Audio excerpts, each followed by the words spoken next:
Гэр хорооллын 50,000 айл өрхийг хийн болон цахилгаан халаагуурт шилжүүлэхээр төлөвлөсөн байна. Мөн хийн халаагуур тавьсан айл өрхүүдэд 9-р сараас 5-р сар хүртэл сар бүр 100,000 төгрөг олгохоор болсон байна. За агаарын бохирдлын 56% нь гэр хорооллын айл өрхүүдээс болж байгаа гэж үзэн энэ хавар зуны хугацаанд нийтдээ 50,000 айлыг хийн халаагуур шилжүүлэхээр төлөвлөжээ.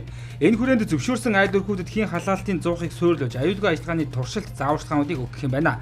За гэхдээ хийн халаагуур нь нүүрснээс 4-өөс 5 дахин өндөр зардалтай гэсэн судалгаа гарсан. Иймээс ч хэрэглээнд нэвтрүүлэхийн тулд айл бүрт сар бүр 100,000 төгрөгийн татаасыг олгохоор болжээ.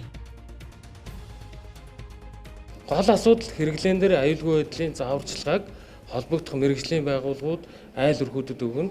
Хийн түлшний одоо тэр савлгаа бол мэдээж гэрт байрлахгүй дандаа гадна талд байрлана. Өөрөө температураа мэдэрч асаж унтардаг ийм горимтой явна. Үүнээс гадна айл өрхүүд өнөөдөр газын билетийг хэрэглэж хэвсцэн айлууд байгаа. Яг энэтэй адилхан төхөөрөмж гэж одоо товчхондоо ойлгож байна. За гол нь хийн халаагуурт холбогдохын тулд гэр байшингаа дулаалсан байх шаардлагатай гэж үзэж байна. Тэгвэл айл өрхүүдийг дулаалгах ажилд цэргүүдийг оролцуулахаар болжээ. Энэ айл өрхүүдийн дулаалгын стандартад шилжихэд зэвсэг түвшин, хөлийн цэрэг, төрийн цэргийн байгууллагуудыг одоо бас дэмжлэг үзүүлж оролцуулах.